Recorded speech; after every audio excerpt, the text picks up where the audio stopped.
Bonjour et bienvenue sur M-Muse, là où la créativité est au service du bien-être. Et voici le petit pas des muses de décembre 2015.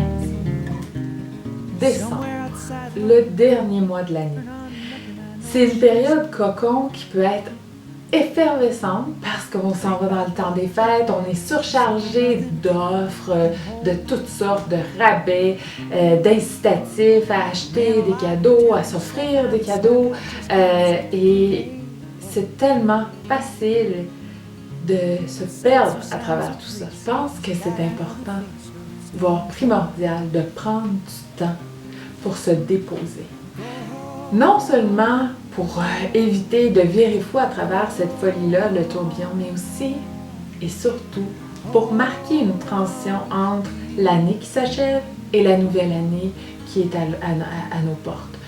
Et surtout pour voir où on est rendu, de quoi a été fait l'année qui s'achève, qu'est-ce qu'on a appris, qu'est-ce qu'on a intégré, qu'est-ce qui est arrivé, puis comment on l'a vécu, qu'est-ce qu'on fait avec ça. C'est riche parce que si on passe à côté de ça, ben tous ces acquis-là ne peuvent pas s'intégrer d'une façon aussi puissante et riche. Donc, c'est en notre devoir de prendre un petit moment pour soi, un temps sacré où vous vous déposez, vous allumez une chandelle puis vous vous mettez à faire ce qui vous plaît et pour réfléchir à votre année 2015 avant de sauter dans 2016. Ça fait en sorte que nos acquis sont consolidés, que notre base est renforcée. Puis, en même temps, au fur et à mesure que vous faites ça, à chaque année, comme un rituel, vous allez voir votre progression, vous allez être en mesure de voir votre cheminement. Et ça n'a pas de prix. Moi, je le fais en collage parce que ça me permet de descendre de la tête au cœur. J'adore faire du collage et je le fais à la main, sans ciseaux, parce que j'aime prendre le temps de déchirer doucement. Ça me ramène pleinement dans le ici et maintenant. N'oubliez pas que le fait de travailler avec vos mains, ça donne un sens à votre vie. Parce que, en tant qu'être humain, vous avez besoin de ça, de toucher à la matière. Donc moi, le faire du collage puis de déchirer mes images comme ça, ça m'apaise, ça me fait un bien énorme. Donc, ça me permet de en quelque sorte, toucher à mon année 2015, de voir, OK, mon cœur, qu'est-ce que toi, tu as vécu? Moi, je sais très bien ce qui s'est passé dans ma tête, ce qui s'est passé avec ma tête, les événements, je suis capable de regarder dans mon agenda. Mais toi, mon cœur, tu repars avec quoi?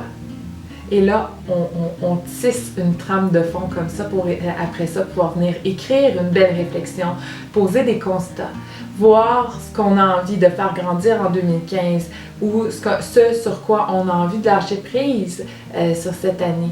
Faire des deuils, faire de nouveaux choix, prendre des résolutions éventuellement en janvier aussi. Mais ça, ces résolutions-là, si elles sont prises sur une base riche comme ça, d'un constat d'une année qui s'achève, je vous jure que ça vient vraiment renforcer puis apporter un grand pan de richesse à tout ce processus-là.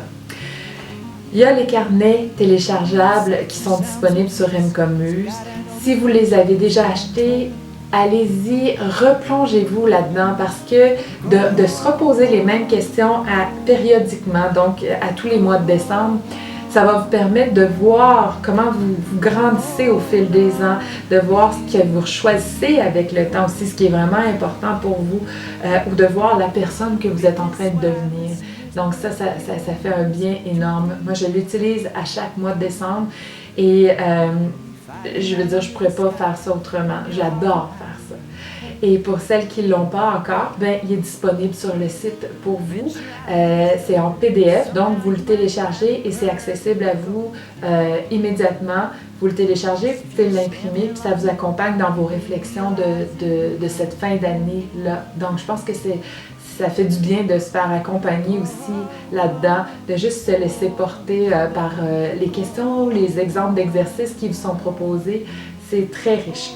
Alors, j'aimais le souhait que vous preniez ce temps-là pour vous en décembre, puis de pouvoir ralentir le temps. Vous allez voir, c'est une question de choix. Parce qu'à partir du moment où vous allez dire non, non, ok, à travers tout ça, je me réserve une demi-heure pour moi, où je marque le temps, où je suis là avec moi, où je prends ce temps-là pour moi, bien, vous allez voir que c'est possible de le faire. C'est possible de ralentir le temps. Puis vous allez vous en trouver ressourcé puis énergisé pour traverser ce joyeux tourbillon-là des fêtes, détendu puis pleinement présente. Alors je pense que c'est un travail qui est nécessaire, mais en même temps qui est tellement inspirant. Alors je vous le souhaite. Je vous le souhaite inspirant, ce cocon-là, cette parenthèse de temps-là. Et je vous souhaite un très joyeux temps des fêtes, comme vous le souhaitez, en douceur. Et on se revoit en janvier. Je vous embrasse.